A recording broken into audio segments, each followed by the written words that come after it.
All right, so for this part, this is part two of early film history. I ended up breaking up the lecture into two parts just because it was getting long.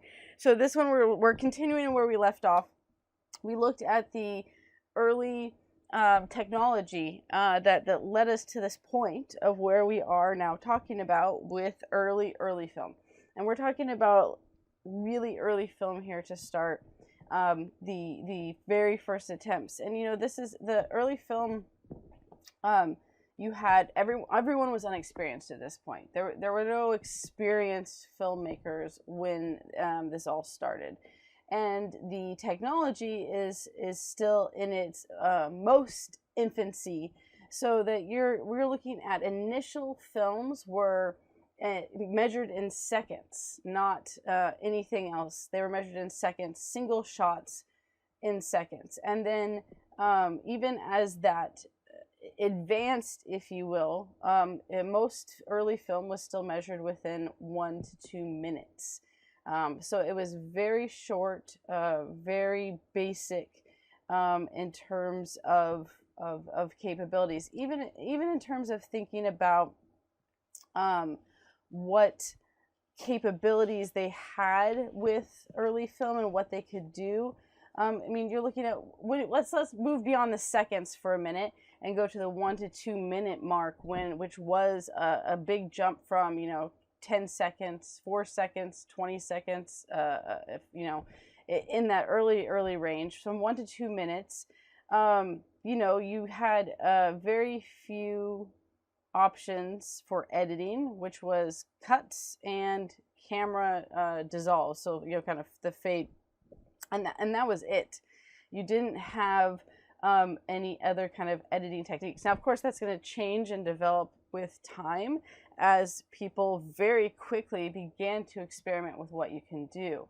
And so this gets us into that kind of early film structure. Now, what I want to look at is what moves it towards kind of we talked about briefly the with Edison and the Black Maria, the first film studio and stuff, right? That ability to consciously be producing film for people, right? And so you had the first, let's, I guess we could put this as the commercial movies. Let's put it like our commercial film, right? And there's two things that led to this. So we are, especially since we're doing with the technology, I guess we are looking at these last two developments that moved it into that commercial film where people were coming and viewing. The public was getting to participate. Viewers and audiences were participating in the film aspect of it. So it wasn't just filmmakers making stuff and seeing what they produced, but you move towards audiences and increasingly large audiences being able to view what was being created. So you had to 1894, you had the first kinetoscope parlor open. Let me get there we go. And this was in New York City, which makes sense in terms of audience and availability. And it's the first kind of marketing of commercial film to people. There were limitations. Remember, with the kinetoscope, what we talked about before was that you only had one person at a time could view it, so it still wasn't large audience. I mean, there would be people that would be lined up to view the different films and stuff like that, but they didn't allow for, at first, for a group to experience it together. This did lead to actually former Edison employees, the Lathams. Essentially, it was a father and son. We'll put this here. You had Woodville and then his sons, Gray and Ottaway Latham, which were former Edison employees, that was a common group with the experimentation and development that was coming out at that time. They actually created what was called the Edoloscope. Everything was with the scope, right? To show the first movie to a press. So what this allowed for was a larger audience, and they invited the press to view their film and to show off their technology. So you end up getting this where you have the first audience to view a film, not just a group of people one at a time. And then lastly, and this is the last one we are looking at here, you have the cinematography, which is where you get cinematography, which was created by probably the most one of the most famous brothers, Louis Lumiere. Let's put this here.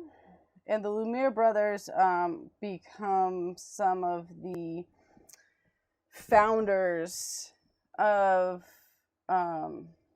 film in terms of their early work, their creation here, that then they both work with in being able to project to a larger audience. And this was in 1895, so just 1 year after Edison's kinetoscope parlor.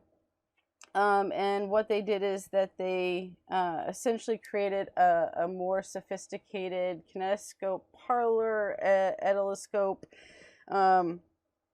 Between these two, they created just essentially a more sophisticated version of that was able to project a movie on the small screen. Right, and so now if you can project onto the small screen, then you can have a larger audience than even what the edoloscope allowed for.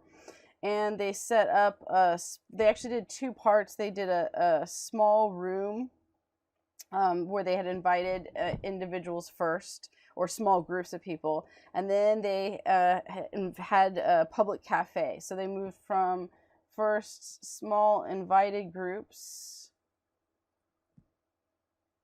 to then a public cafe, where then people could come watch. So essentially the public cafe got turned into a theater.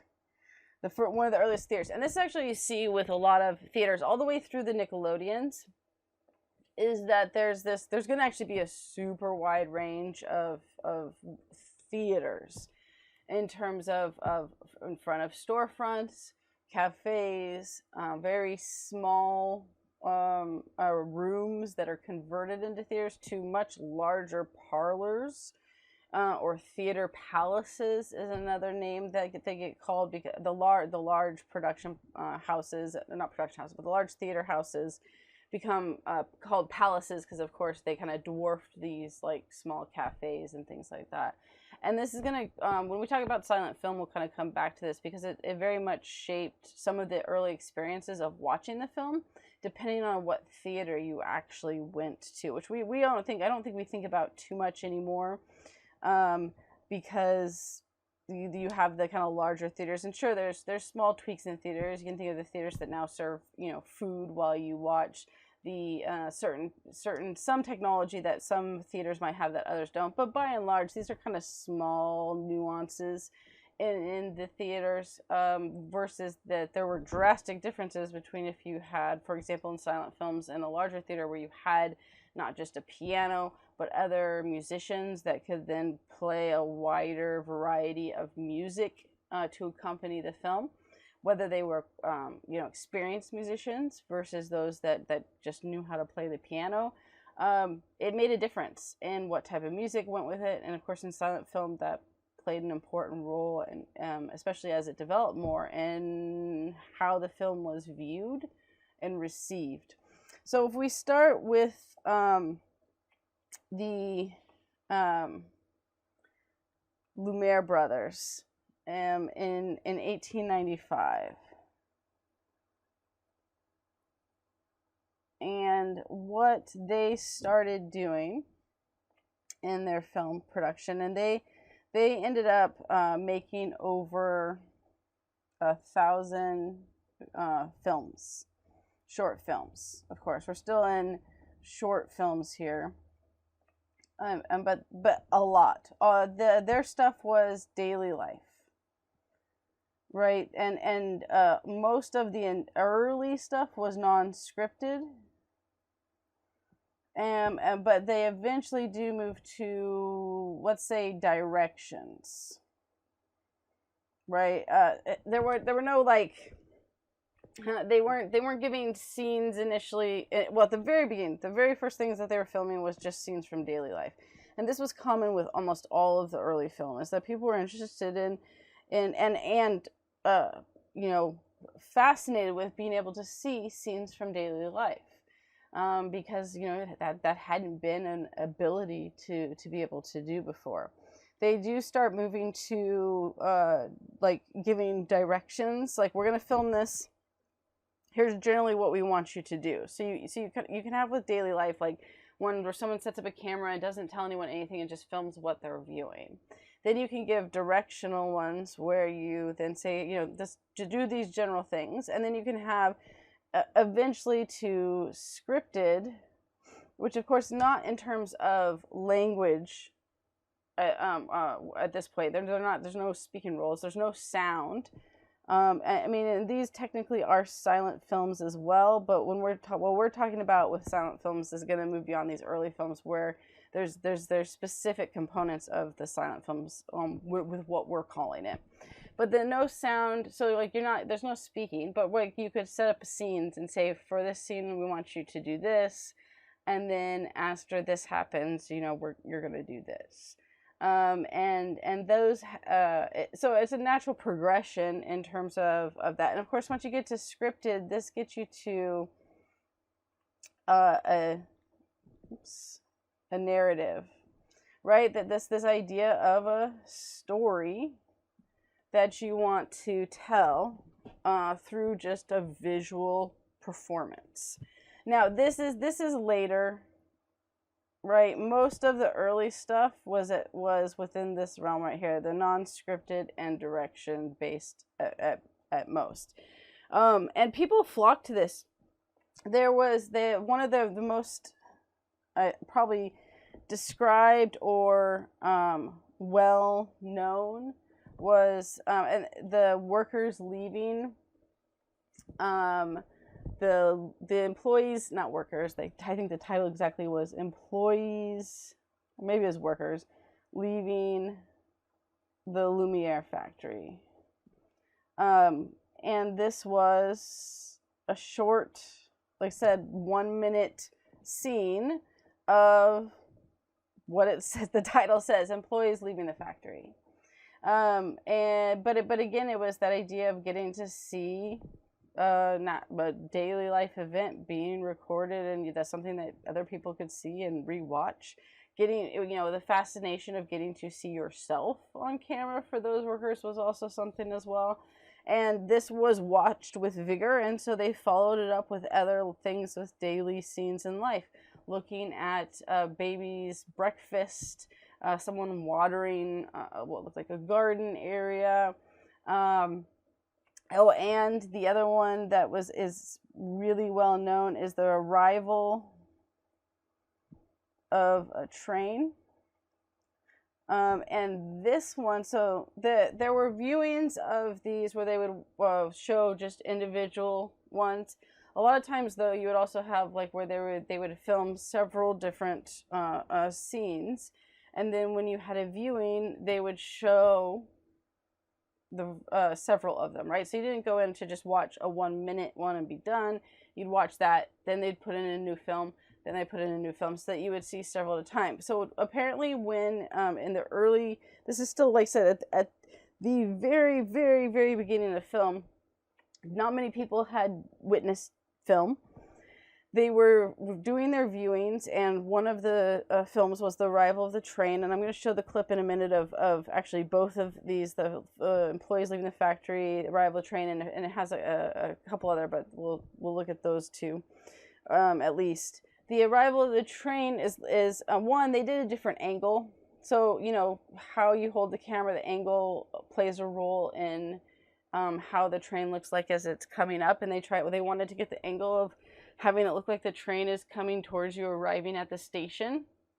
And you can see the people on the station, but it's a lower angle like of the camera from where the train is for where you can see it.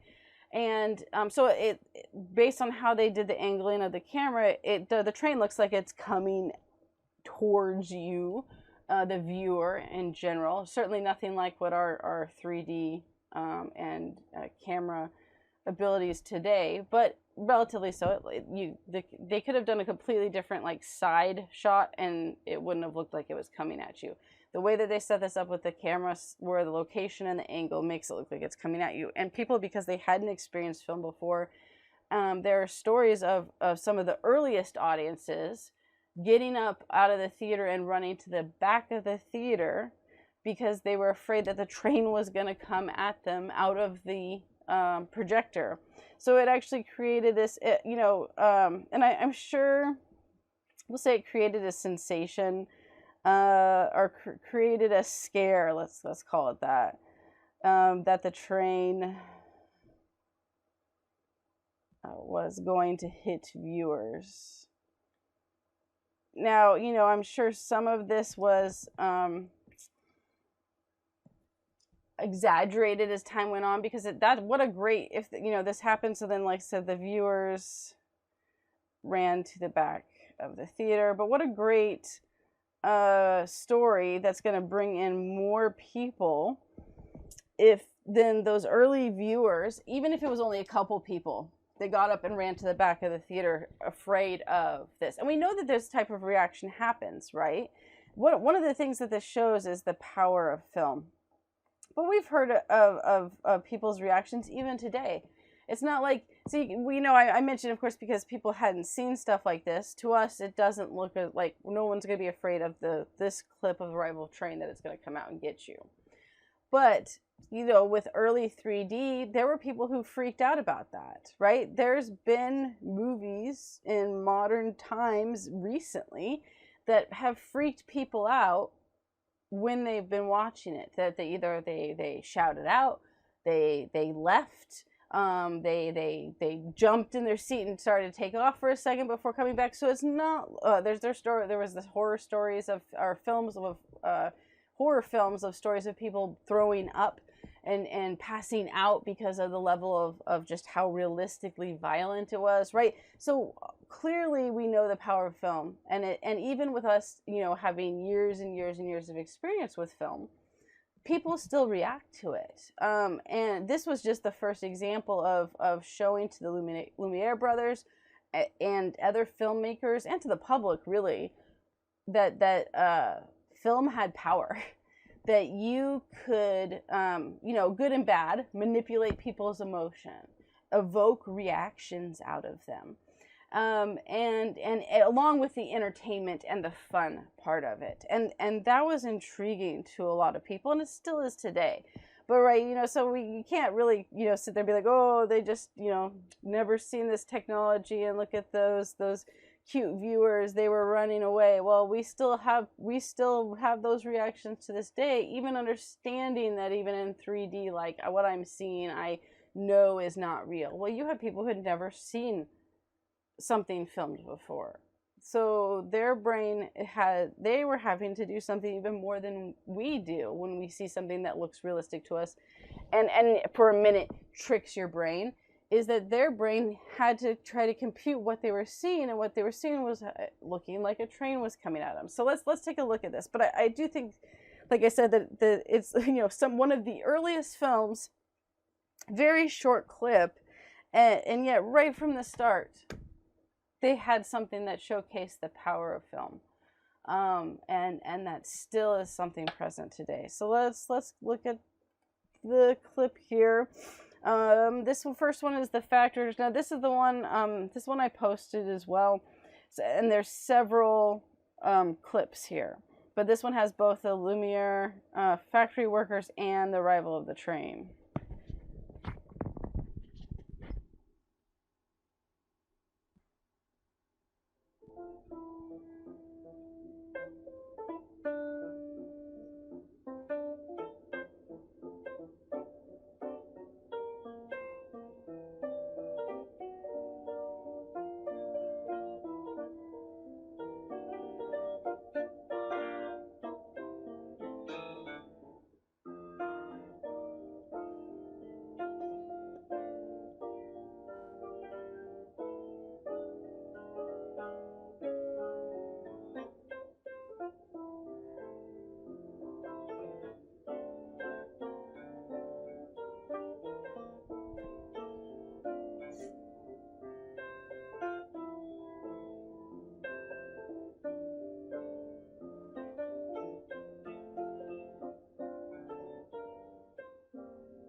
Right, I'm gonna skip past the factory workers. Here's the one with the baby's first, or baby's breakfast.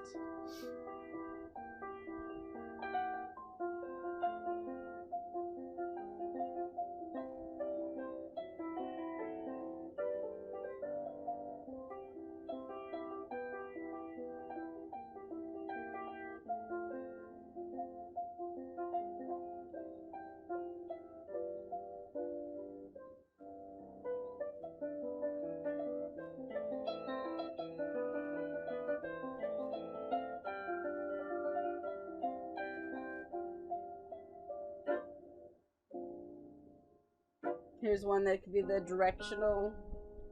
Right, you're gonna step on the hose.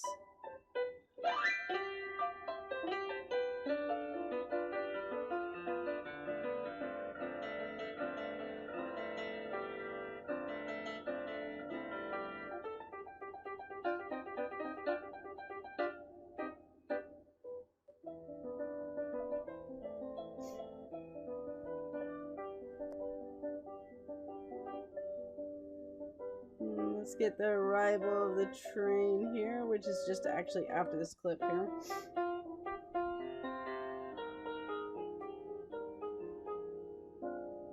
So you can see the angle.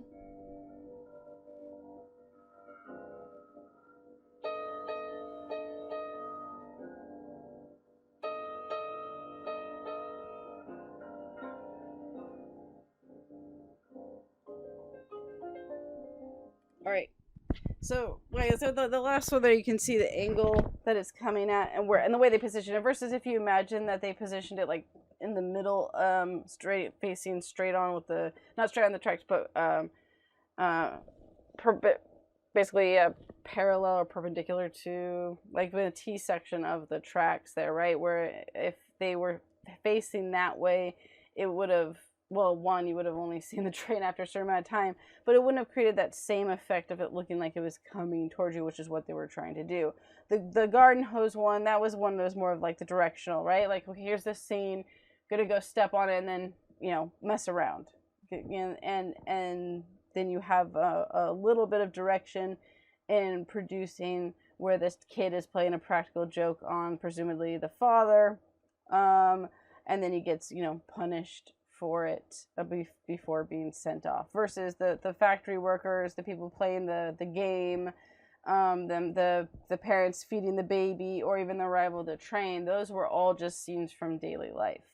And so and each one of those, right, it was a different clip. The factory workers, those were actually, there was four, I think, different clips that are in this video here. that that's being shown. So right, even though it was a series of different factory workers or people leaving work, those were different films that they did. So they reproduced the one that was popular with the leaving the factory. They made several more examples of that. But so the arrival of the train, or arrival at the train station, like I said, that one, really influenced people and viewers, which then, of course, became something to think about as they were producing other types of film and what could be done in the process. Now, one of the earliest films where you see more narrative put in, because again, a lot of the longer narrative, of course, comes with the later silent film era.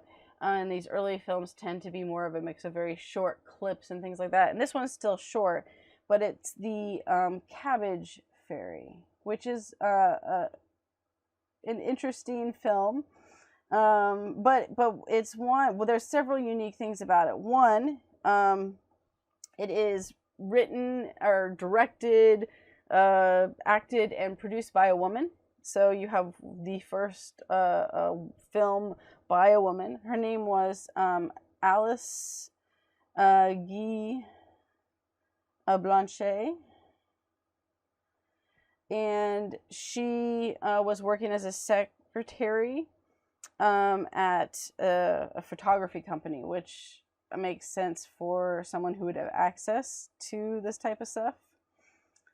To be able to be one so early on in the development of film, she is able to have access to that and be able to do so. And so she actually was inspired after she saw through Lumiere brothers' inventions and a couple of their films.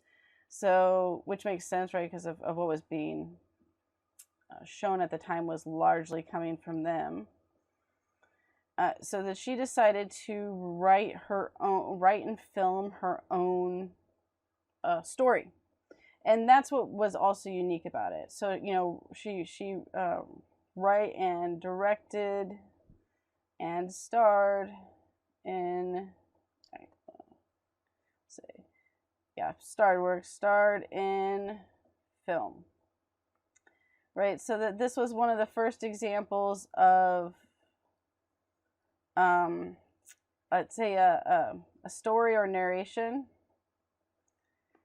The other one had direction, but you don't have anything before her really that was meant to be like, I have this concept. I have a short little story I want to tell. Now, again, in terms of a narrative, it's still loose. Essentially, it's a woman that's presumably a fairy based on the title, that's surrounded by these excessively large cabbages, or a cabbage patch, which is, you think about the Cabbage Patch Kids, maybe this is where they got their idea. And she pulls babies out of the cabbages. So we can just say, here we go. Here's where the Cabbage Patch Dolls idea came from. So here is her film.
The end.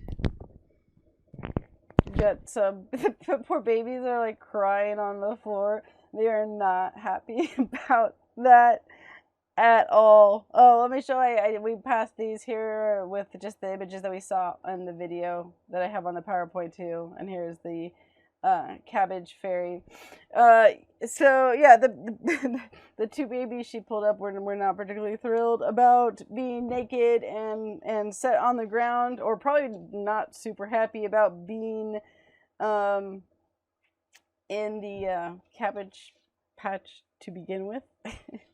Okay, so but again, very very early on. Now you have the after the cabbage fairy, again, there's still a lot of continuation of daily scenes, and even after, as there's a shift towards working on trying to create longer film. Like the cabbage fairy was like 1:31. You have some of the clips, like I said, that were a minute.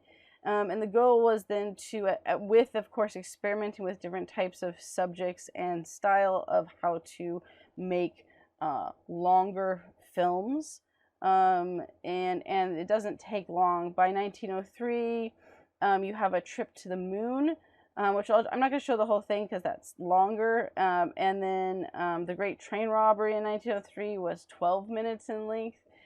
So you have a huge jump in ability of learning how to then put multiple reels together, because why it's only 1 to 2 minutes is that it was based on the length of the reel and what could be filmed on the camera. And so from there, the experiment was, how do you combine reels, which initially was literally just having the projector and the person on the projector change the reel, right? Just like when they were watching different films, you just change the reel and then try to put those together, then later editing and splicing that together and trying to put it all on one reel. But of course the goal of, if you wanted to tell a story, 1 to 2 minutes was very limiting.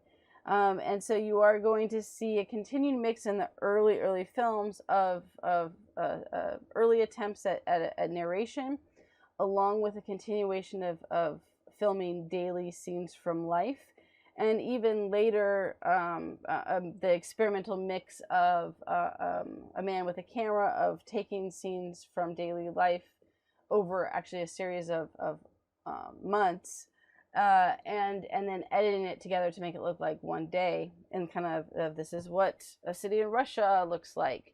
But just filming people as they went about their day, but then creating a story and narrative by combining that together. So that one's later during the silent, like the true kind of silent film era. But it still was an interesting way of saying, okay, well, we have all these stories being told.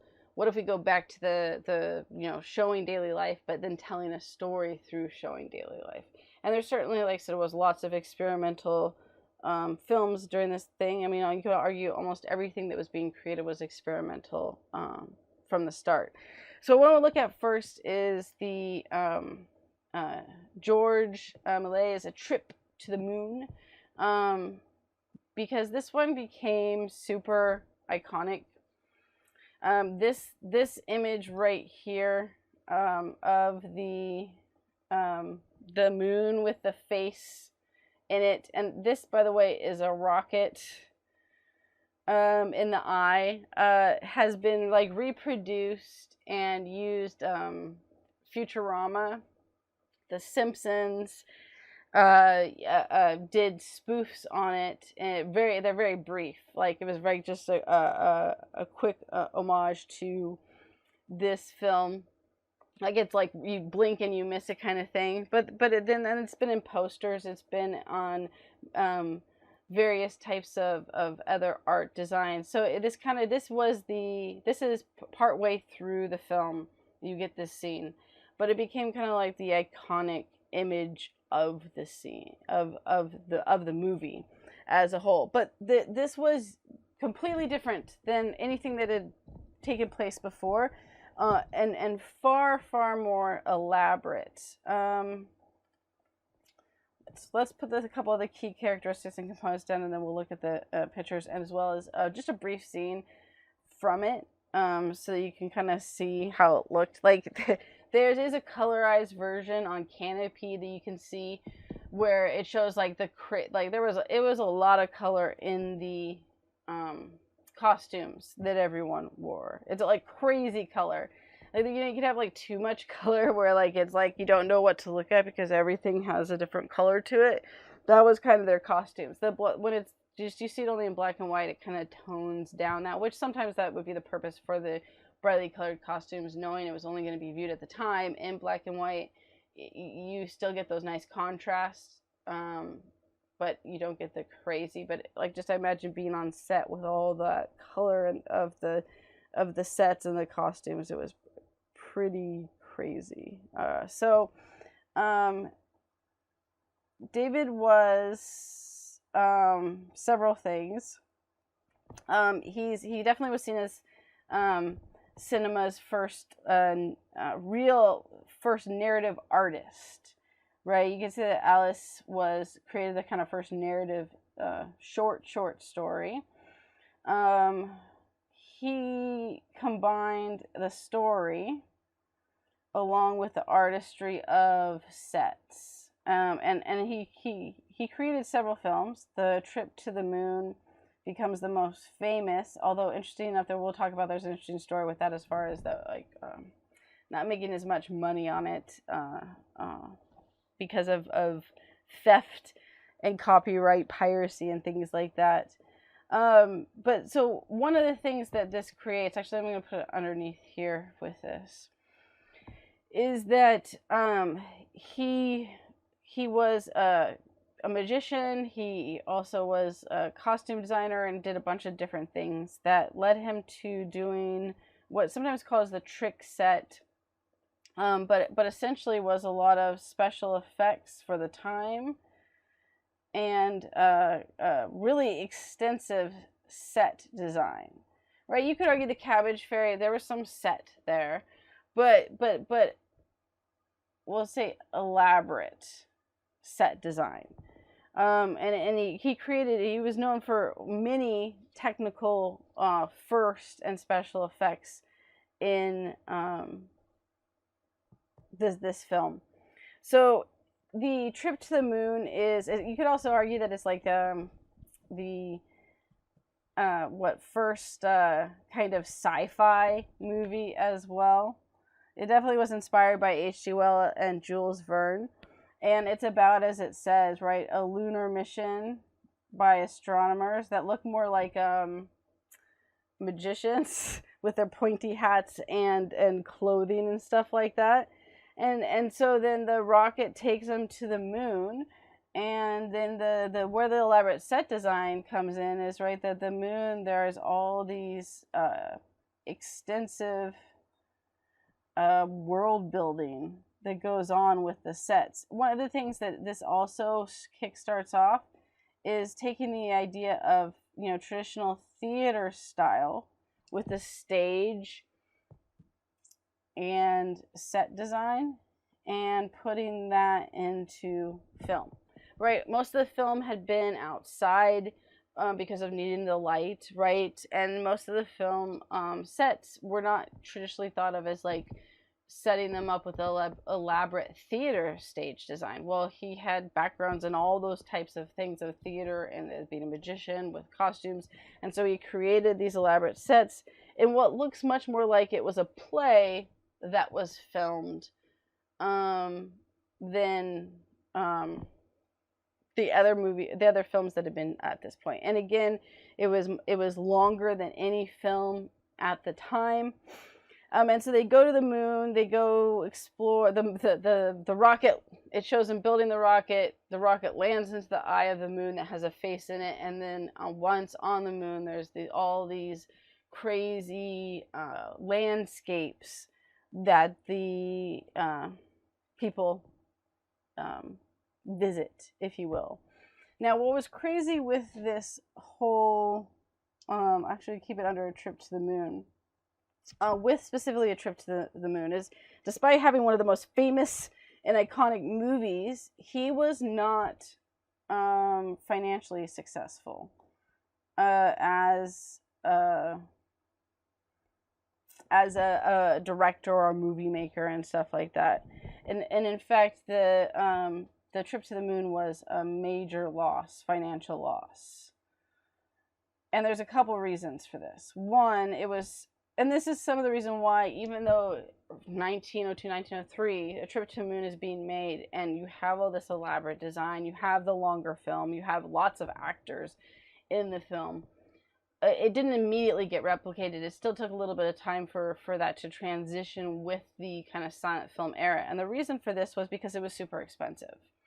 And it was going to be hard to make your money back after really putting so much money into the sets, which again seems a little, you think about how much movies cost now, but what they could charge for people to come view these and the number of people it could reach, it wasn't, countrywide. It was in one city that it would be showing at, and it was hard to make that type of money back, so people weren't interested in making films that they were going to put them massively into debt. And so I guess we could say, why not successful? We should put under here. One was it was expensive to make. The other reason was because of piracy. And this happened in a couple different ways. Thomas Edison was involved in this. One way to do this was to remake the film, and a few people did that, which I don't feel like you make less money.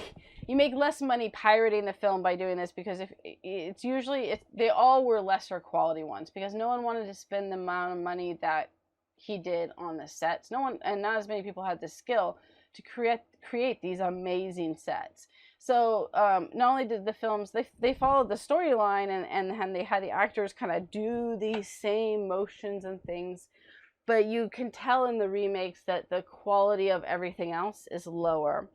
The other thing that what Edison did is that Edison purchased like the negatives of the film, and then they just reproduced it.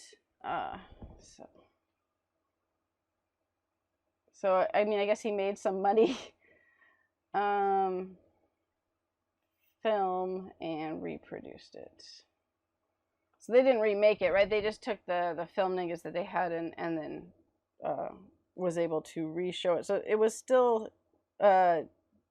David's film, but under Edison's tweaking to say, oh, but it's ours now because we did these small reproduction things on it, not on the film itself, just on the film strip.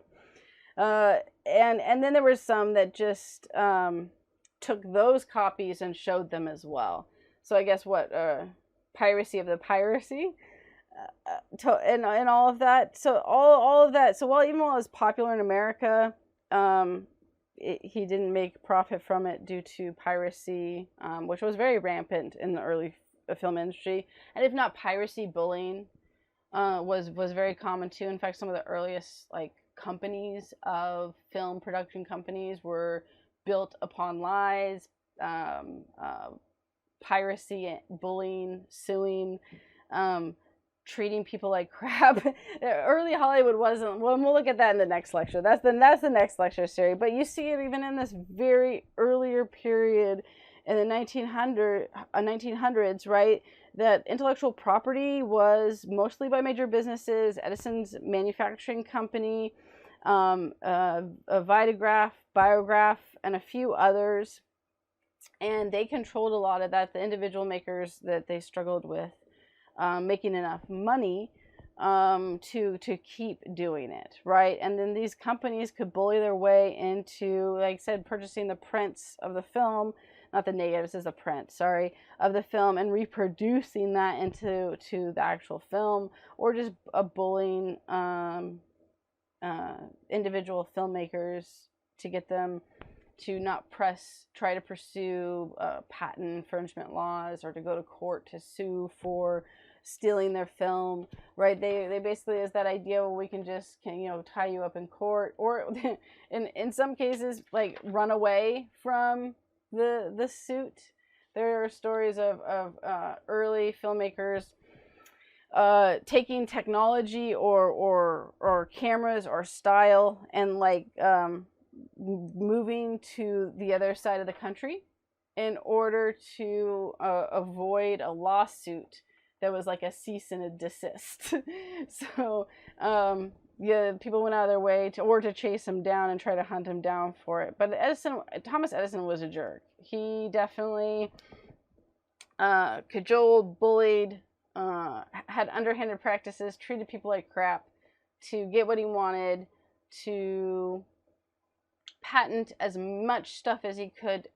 So like he would benefit from other people's technology, and then immediately turn around and patent it, so that no one else could use it, including the person that maybe initially had come up with it.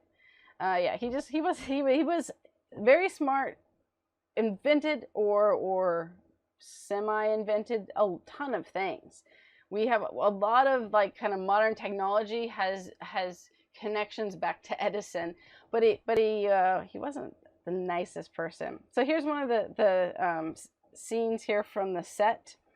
So you can see, I mean, just look at how here are the actors. Look at how elaborate this is. And when we're gonna look at a clip in the film. Well, you may have some background pieces that were painted. Most of this stuff was actual props. So it was expensive to make. And in this scene with the moon, they actually have some like steam or stuff that comes out of it, and I mean that wasn't CGI. There's no CGI, like stuff they actually had stuff coming out. Like it's a very impressive how elaborate. And there were no other films at this time that had this elaborate of set. So it's not surprising that that this was really popular for a while. So here I'm just going to show it's 15 minutes.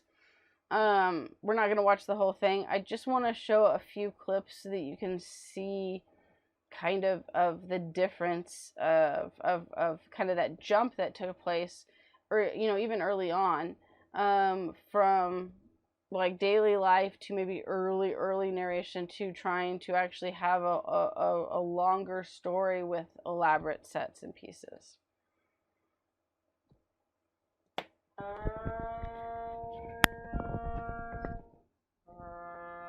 I'm going to skip ahead here. So here, look at their pointy hats. They look like wizards. This is supposed to be the astronomers / astronauts getting ready to go to the moon. You should also notice like it looks like a stage design from a play, but also within that then a very elaborate stage design.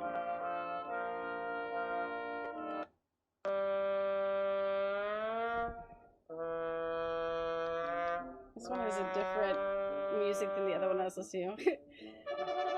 So here, like this person proposing, look, we can take a rocket to the moon, and then they have an argument about it and a great discussion, and then they decide to go. I want to get to the scene where you can see the rocket being built. Oh, and now of course the internet has decided to stop working. All right, let me pause this real quick while I let the internet catch up, so I can show you the rocket, and then one scene. I want to show you one scene from the moon too.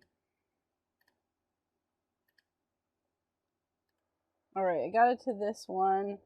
I think we'll see. It's not going very fast. We'll see if we can get it to the moon scene too. Oh, it was. There we go. It's playing now. So here they're building the rocket. But even like this set too, I mean, like you have the whole rocket that they built, right? That's all of these all are different sets that they had to create. Let's get to the moon scene here. All right, I'm gonna have to pause it one more time. It's the only one that it didn't want to load for some reason. Oops. All right, I think it is enough now. So here's the moon base.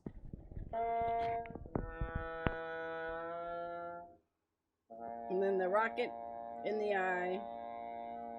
And with the colorization, when that liquid was like red, like it was blood. The poor moon. And then here you go. Here's they're on the moon now.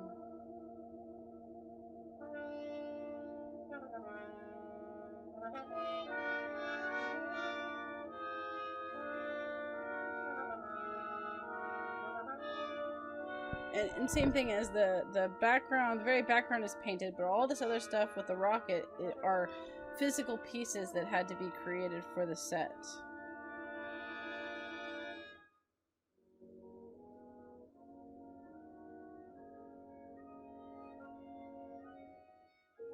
And you have the moving parts.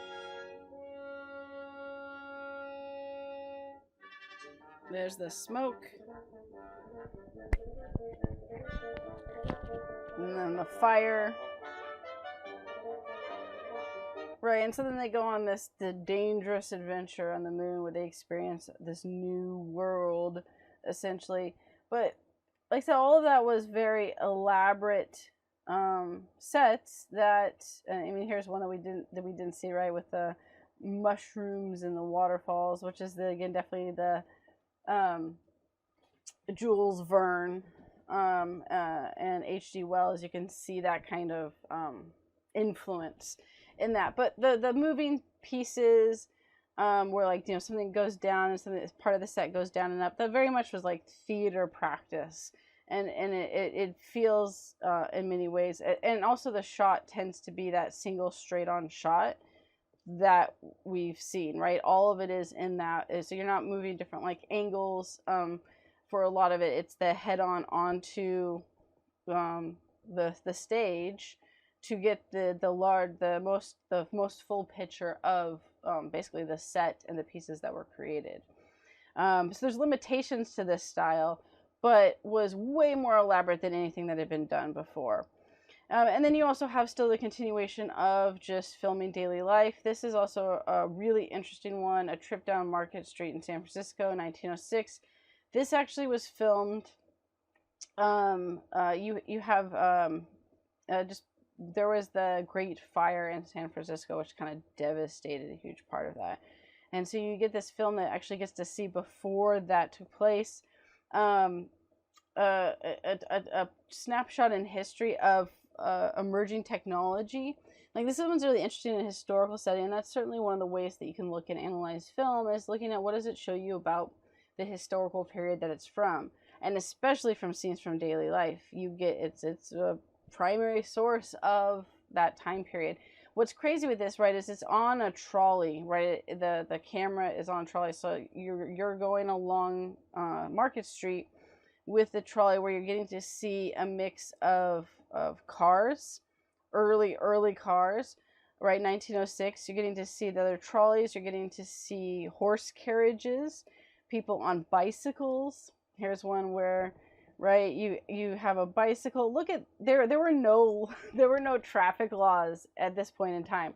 It's crazy. So that just how people weren't constantly crashing is amazing. This is definitely worth a watch, to like just watch as you make the trip to the end of Market Street, because of paying attention to all the different technology that's being used at this one point in time. And it's a very narrow time in history where you have trolleys, cars, horse carriages, people on bicycles, and then people walking around, and people are going across. Like, this right here is the front of the trolley.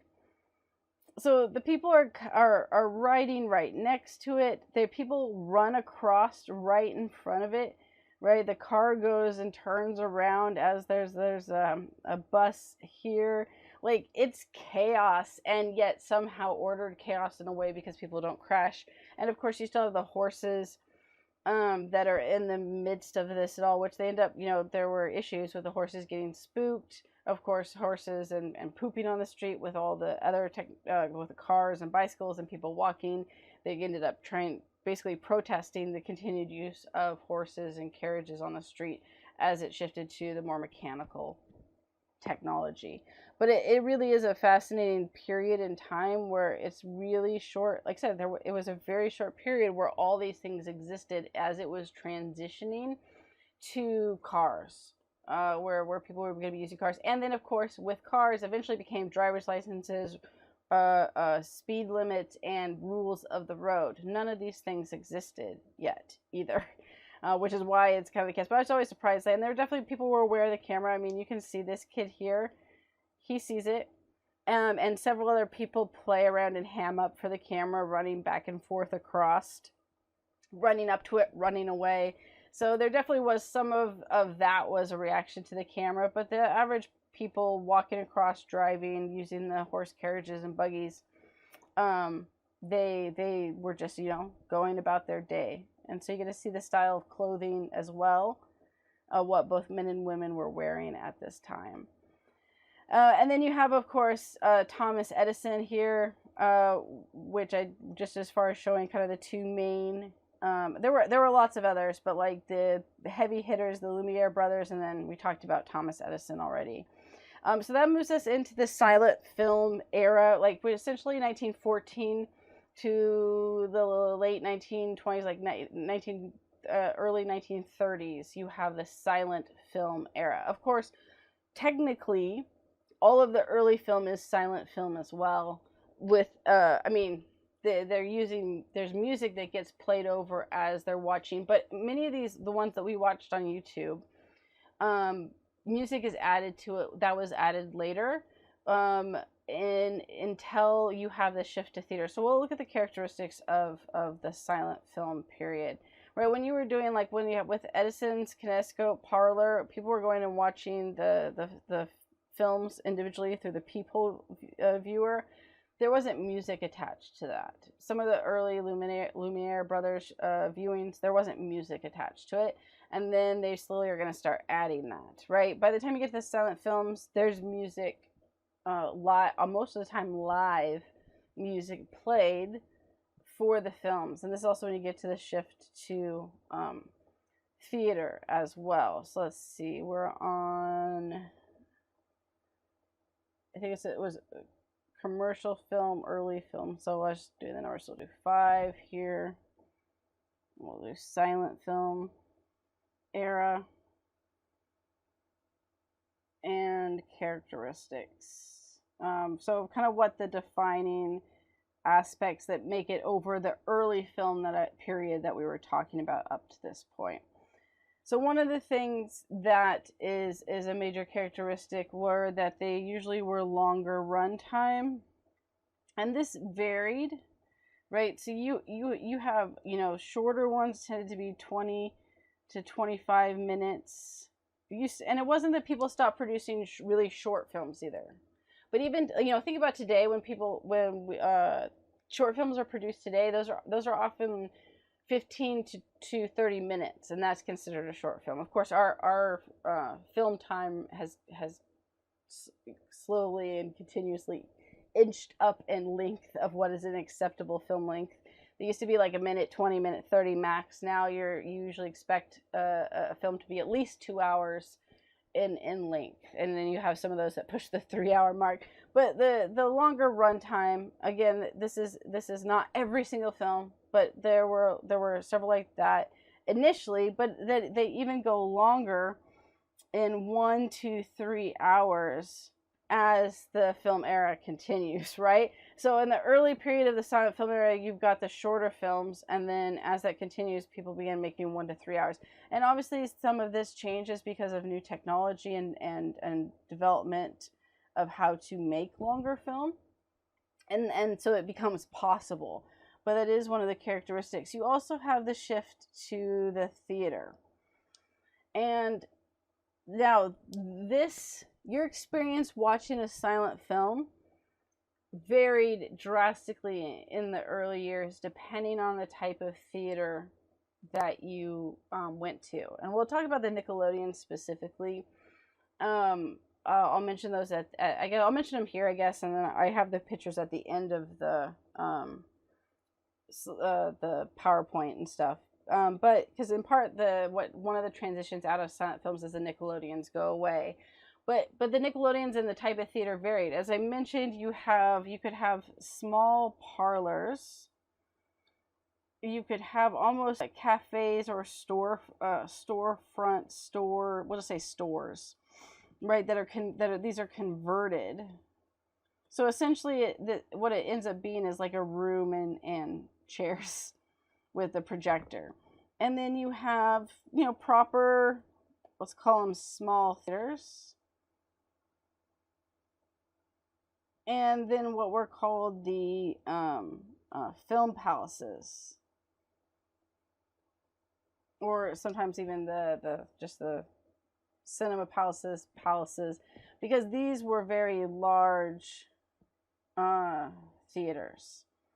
So why did this matter? Well, one, of course, the audience size, but this was very much connected to all of this. Then here was connected to the live music, and we're gonna come back and talk about music in just a second. I want to finish talking about the other characteristics first. But the quality and type of music that you were able to have, if any, depending on how small the place was, right, varied. And whether the musicians were, if in the palaces, in these very expensive large theaters, which of course were mostly in large cities. So if you were in a smaller town, you weren't going to have a film palace. You were going to have a parlor or something, if you had anything at all. You would be lucky if you had a single pianist that could play some music for the film, and how much music they knew how to play, how much kind of like stylized, specific theme music they knew how to play that would work with the film varied. Versus the palaces that you had not just a piano, but you would have other instruments as well. They were experienced musicians that would know what to do and what music worked with the film. And that alone created, besides the size of the audience, the music component, which we're going to get into a bit more detail with that in a minute, created a different experience. So there was a large variety of experiences with how audiences were able to experience and see silent films in that process. Of course, there was I don't want to say longer narrative form. And even in the shorter ones, right, you have 20 to 25 minutes, you still have a longer story. But the idea of having a much more elaborate story, and if you had a 1 to 3 hour, right, you can bring out a very elaborate, detailed story. That you also get a lot more of what this thing creates with the different genres of where you get, you have the comedy, which is some of the earliest stuff that was created. You have dramas. There were westerns that became very popular. And there was a horror. And action too. Action. And romance sometimes was in comedy, romance, drama, romance, it just depended. But you had all these genres that emerged within the silent film era. And then you also have, of course, that silent film had what were called you had 3 parts. You had the title cards and intertitles, which would be what was in the film. And with the intertitles, you had the dialogue ones, and then you had the expository ones. So the dialogue ones were a dialogue, right? If in your film you wanted to make sure that the audience knew this one thing was said, you would put in quotes one piece of dialogue that helped, give part of what the actor was supposed to be saying. Usually to help clarify or make it clear what was going on in that one scene, if they felt like the acting alone and the acting alone couldn't give that. The expository ones were basically used to supplement the narrative. And so this would be more of descriptions. Right, so we'll put quotes, right? Something that what the actor would have said, right? If you could hear what they were saying in the film, there's a quote from that. In expository, it's supplementing the narrative. It's a description or explanation of events, right? So they're like, well, we want to make sure, and then our young heroine went on their journey to search out the next item that she needed to find, blah blah blah, right? That would be the expository versus, how dare you, right? You know, that's the difference between those two, and then title cards. But this was a whole part of silent film era, was the importance of the title card. So it's interesting in early silent film. The title cards were, we'll put here, used, we'll say not used frequently. Right, they'd have it in a few places, but it wasn't something that was super common. Now these could be hand drawn, or what would end up being like a typed print for it, and they varied in style. There was definitely a normal style of font that was used, and then you see some films that wanted to get creative. They wanted to make basically the amount of design, the border. There tended to be borders with the title, with the intertitle cards. Was that you would use a style that fit the style of the film. But there's definitely occasionally a silent film that has like these crazy hand drawn ones that like don't. It looks like it's not the right font for the type of film it is. So they did try. There was definitely the importance of the intertitles to, and the title cards to fit the stylized, in a stylized way that fit with the genre of the film. But they didn't use them too frequently. They could be hand drawn again. You see less of the hand drawn unless it's more of experimental film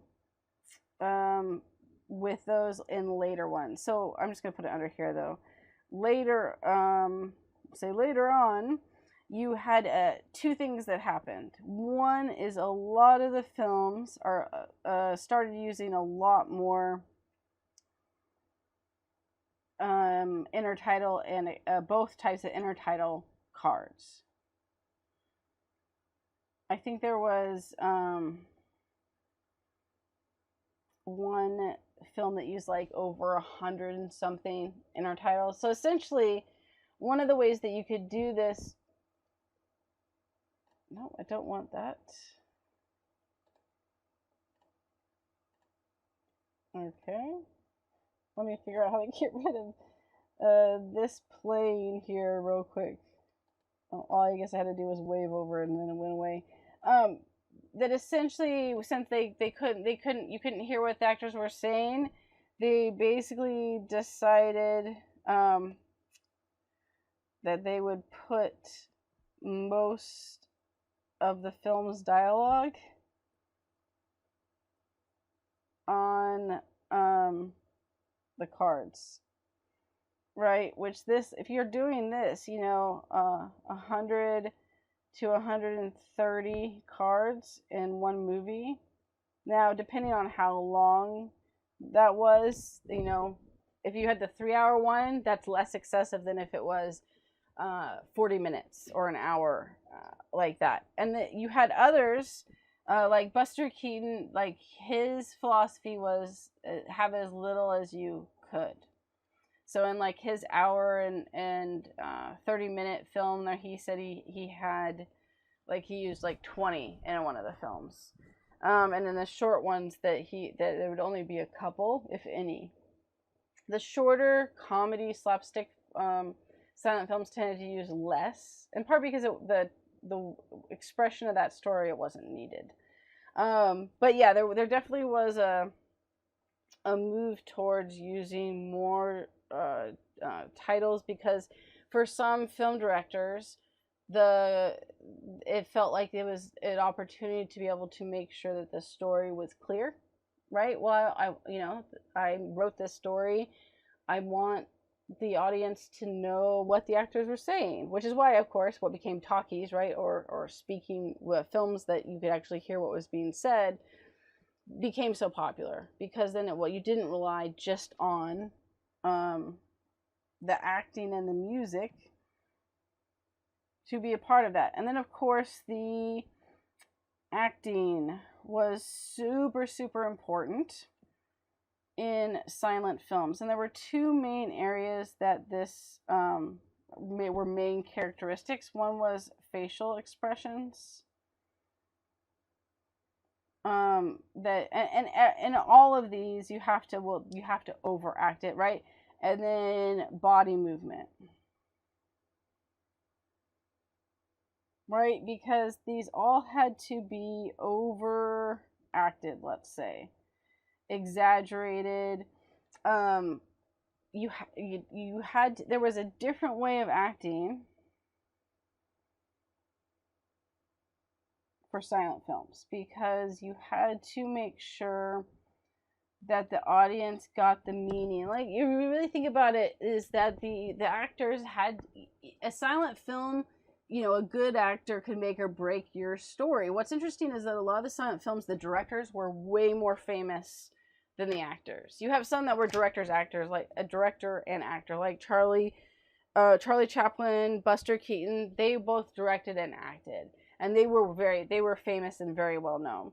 But you had other movies, a lot of the westerns, even a lot of those early films, where it was the director that was well known, right? The director who was important for the film, and the actors, people might be familiar with some of the actors, but they weren't like, you don't have the Hollywood stars until the talkies come into play. Once you actually have spoken word in film, then the actors become center stage and the director kind of gets pushed to the side. And a lot of that was because the actors didn't speak. There was more connection to how did the director do these things.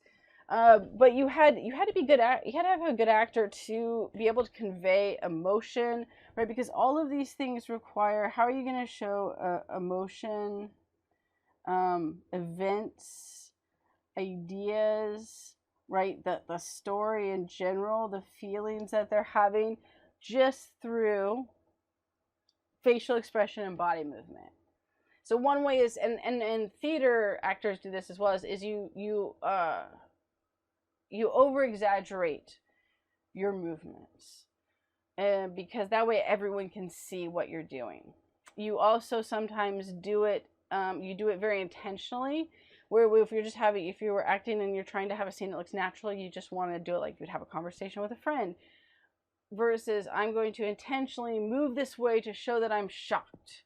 And in order to do that, it's going to be a bigger turn than it would normally be, because then people won't miss it. You can't be subtle in silent film. If you're too subtle, people won't know what's trying to be conveyed, or you'll have to rely way, way more on the music to guess. And ideally, both of the music and the acting help with that, but you don't want it to only be one or the other. You want both of those things to help convey the message. Same thing with facial expression. Over emphasizing a smile, unhappiness, anger, that then is coupled with your over exaggeration of body expression, all which then makes sure that the audience is going to be able to know what's going on and follow along in the story without having to put in too many inner titles to actually keep the story going, essentially. Okay, and then the last thing I told you to get back to the music is the music. And the music was a very important part to silent films. So as much as it was silent, right, there was music accompanying it. Initially, it only was in the later years that it was recorded. Live music was how it was done. And again, it could be like a single instrument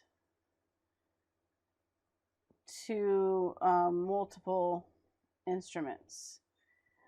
usually the piano was the bass, but they had organs, um, and other types of instruments that were used. But it totally depended on the theater in that process. Now, one of the reasons that it often is said that they started actually doing music wasn't because the directors were like, we need the music to help emphasize our story, but because the projector was noisy and distracting from the film. And so the idea was, what could you use to limit that distraction? Well, having pleasing sound over annoying sound would do that. Of course, even when the projectors got quieter and were further away and were no longer an issue, the music stayed. So it clearly was, it may have been one of the initial factors, but people very quickly realized the importance of music with the silent film. So it wasn't like once the projector noise was no longer an issue, they stopped using the music. No, they kept it going because, and I would argue that while the projector was one reason, it was that people also realized very quickly that the music was important and could enhance the meaning and audience feeling and reception of the film itself. So yeah, it drowned out the loud projector and stuff, but of course, like I said, it became an indispensable part of the film, and again, changed somewhat how you viewed it depending on what theater you went to in the process. The other thing, of course, is that, you know, why is music important? Well, that the melody, the harmony, the just the environment and atmosphere of live musicians makes the film come to life. Right? It creates a sort of realism with, you know, that contrasts the black and white unrealistic aspect of the film, and also reinforces the mood and emotions of a scene. So you use the body language and facial expressions of the actor coupled with the right music at that time, and everyone's gonna know what feelings, what type of thing is happening, whether it's a chase scene, whether it's a villain, whether it's a sad scene, whether it's a love scene, not just from what the actors are doing, but with the music as well. Now what's crazy with this is in the early period of this, there was the live musicians were left to improvise what music they played. This is also why there could be wildly different experiences in the theater based on the musician, and not even that, even in the same theater, essentially every viewing of the film would be different. Now you could argue that would be the case even if it's when it becomes more standardized because it's still live. But I mean, if you have the same person playing the same stuff at the same exact scenes, it's going to be pretty consistent. But when you just say, "Hey, go for it," you know, have at it, you had a different experience based on what they decided to play and when they decided to play every single time at the same theater. Every time you go about it. Now this eventually moves to a more standardized a musical experience because the directors begin to realize that maybe it's not best to just have them improvise each time.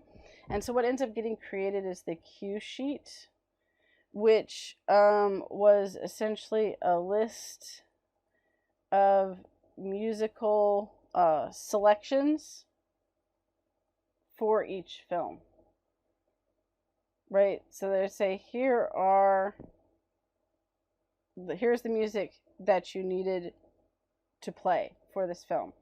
And then even more, we'll say organized or specific, was that you had actual excerpts of the music.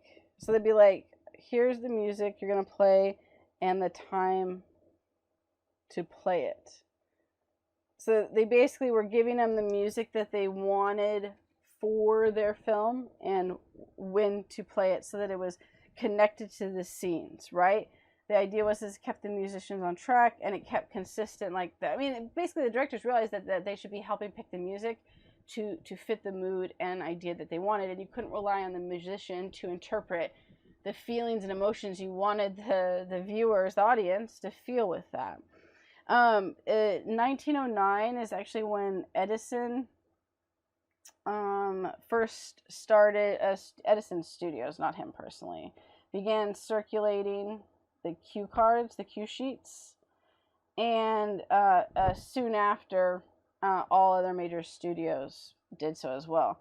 They actually began to create music encyclopedias, which would provide, basically, someone could go look up the type of music that they wanted for different scenes. And it literally contained, it essentially was an index of every type of music, or music for screen situations, every type of music for every screen situation that they could think of, or that as they got them, let's call it that way, right? I'm sure it wasn't just that they could think of. So let's look at an example. We'll call it hurry music, right? And under hurry music, you could have hurry music for struggles. You could have just plain hurry music, right? You had hurry music for duels. You had hurry music for a mob or fire scenes, right? And that's just some of them.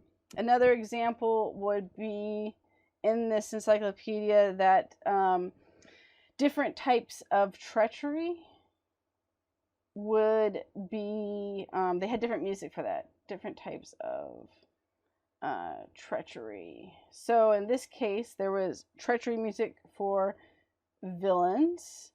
There was treachery music for ruffians, because the difference in a ruffian versus a villain versus smugglers versus conspirators. Right, so you had, and so a lot of them, they'd be slightly different, right? But they had this musical encyclopedia and index where it was just thousands of scenarios and situations for it. And I do, so there is, here we go. This, I'll put this link in for this, where this person, he played this music and created all these different background musics for silent films. And he has the list here and timestamps. So you can see Villainous Treachery, Amazing Plan, Bad Ideas, Barroom Ballet, Merry-Go. They have Gold Rush was on there. Gold Rush, Work is Work, Fun in a Bottle, Break Time, Wagon Wheel, Look Busy, Friendly Day. Like, this is a really good idea of like that kind of encyclopedia and what it had, and like what the different types of music could be. So I'll just play it. It's probably gonna freeze too. So this one is Villainous Treachery is the first one.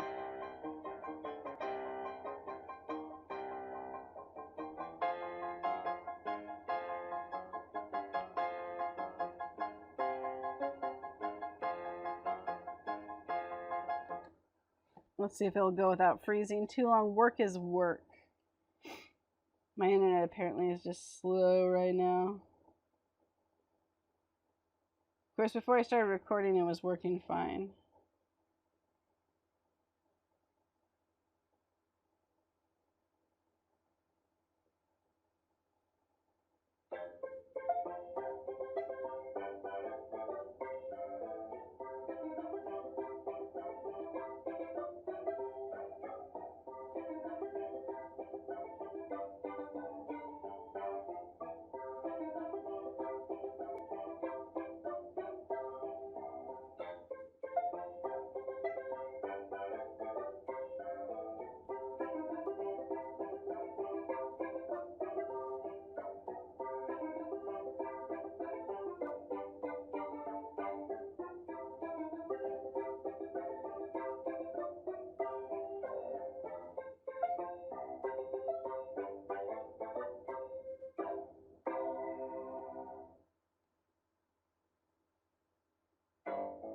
This one is Break Time.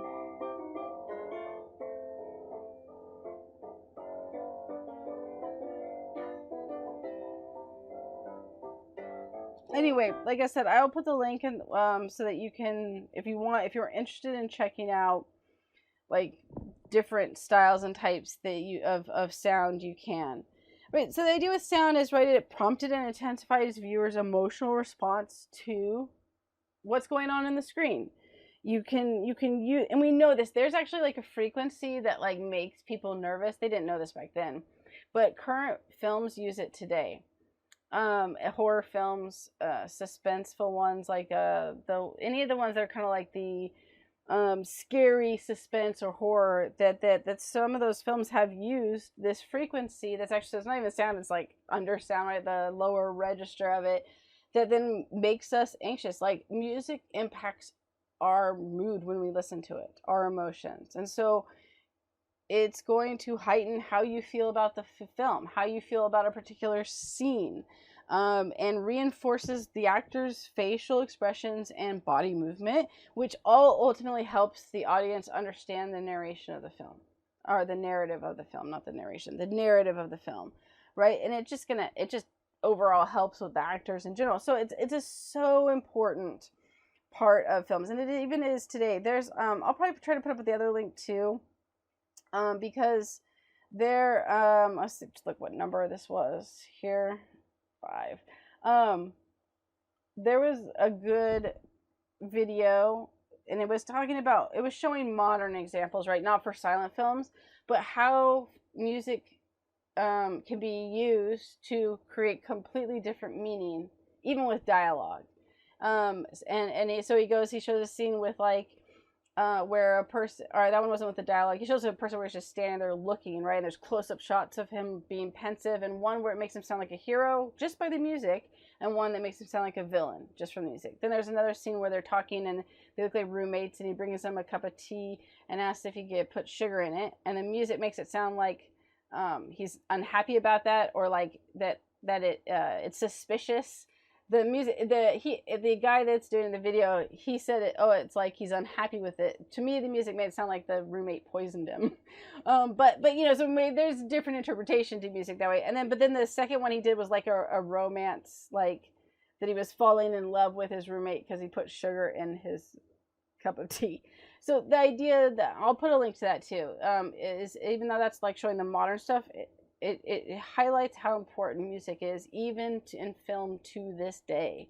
They're more subtle with it than like in silent film. It was kind of at the forefront because you didn't have the dialogue and sound of explosions or other things happening in the film, right? We have all this sound now in film, not just the dialogue, but all the background noise. All of that is sound from the sound studio that's putting in all that background noise, of walking, of something getting something in their pocket, of explosions, right? And then on top of that, you also have the music, but it's more subtle today. But it's just more at the forefront. But in either case, it plays an important role. It's just even again more at the forefront with silent film because it was so central to influencing your understanding of what the actors were doing and then the story, because you didn't have them speaking to provide that. There's also a lot of good ones on YouTube where it shows what it looks like when you just remove the sound or removes the music from films. And that's another great way of showing, highlighting how impactful it, like, we would be bored watching movies without the music today. Like, they all of a sudden, like, what keeps your attention and is intense and interesting and engaging all of a sudden becomes very boring when the music score is no longer present. So it is vital. Okay, the biggest that's kind of the thing. And the last thing I wanted to just look at is the Nickelodeon period. I know this is going on all of my lectures, I'm in class or online, always go long. So the Nickelodeon period was before the end of, it was actually in the early silent film period. The main craze, or Nickelodeon craze, was from 1904 to 1908, but it didn't mean that there weren't Nickelodeons after that. They just did try to start charging more from it, but it comes from, of course, the cost, which was 5 cents to go view, and started with the kind of early films, especially the early ones that were starting to get longer, like The Great Train Robbery was part of the Nickelodeons, and these, so the we'll say just early film to, you know, early silent film era, they had Nickelodeons, and then of course they're going to start charging more as it gets longer and gets more elaborate. And these varied, the theaters varied as well, but they popped up and spread very fast because it just showed the popularity of film. And then the last thing was just that was this just an interesting fact. Here, let me show you the images real quick. I can speak tonight while I'm kind of talking about how much silent film we lost within that. Here, this one was talking about the live music. I guess I'll tell you about it at the end, because I want to, here you can see the piano playing. That was the one with Sherlock Jr. with Buster Keaton.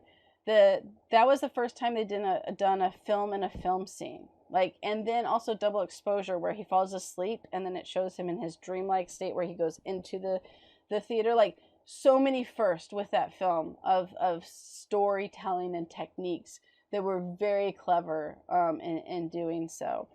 So what was cool about the film and film scene is you get to see, like, what the films looked like at that time and how people watched the film. But you know, like I said, the piano player while people listened would be the basic setup. Here's one though that had more of a band, right? Or musicians. There's the piano player here, but there's other musicians playing with this one. So that with the larger theaters, and you can tell this is a smaller theater. This is a larger theater. And then here are the title cards, right? So the title cards are important because it introduces, you know, the kind of feel of the film. And then you have the intertitles. This one's the dialogue one. And then I just had images here of Charlie Chaplin and Buster Keaton, two of the biggest heavy hitter comedy ones. Here are the early Nickelodeons. So look, this is the kind of storefront Nickelodeon. Super small. You know, these ones popped up really quickly, were very early on. Then you started getting larger theaters. There were still the Nickelodeons, but these ones are permanent. This was actually a big theater because it's got permanent seats. Look how big the projector is. This would have been a medium-sized one, but it looks more like the traditional theaters going in, that they just and most of the Nickelodeons like this, they just converted into theaters. Because they already were, right? They just stopped calling them Nickelodeons.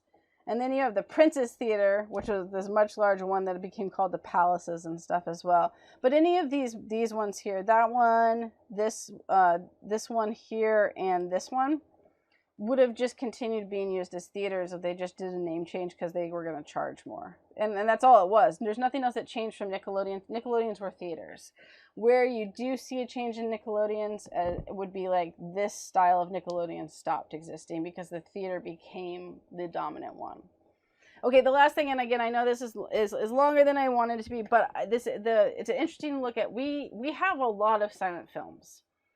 We also have lost a lot of silent films, and there's a variety of reasons for why we ended up losing it. Basically, over 70% of silent films that were made have been lost to time, and there's several reasons. One is neglect, where they just were not stored and taken care of well, and so they deteriorated and no longer were usable. Poor cataloging was another reason, where again, this kind of goes into neglect. They weren't stored accurately, and they get moved around, and then they get lost to time, right? It ends up in people's attic and then eventually thrown away, right? Or someone else purchases the theater, and then they get moved into storage and then forgotten about. Natural deterioration film, it's the celluloid film over time. You know, it's hard to preserve though if it isn't kept in good conditions. If it gets too wet, it can get, you know, heat burned and stuff, where some of the images start to deteriorate individually. The film itself can get brittle and break, right? So all of those things play a role in being able to keep it. The other thing was that it took up a lot of space to store film, and many people didn't have the capacity to do so.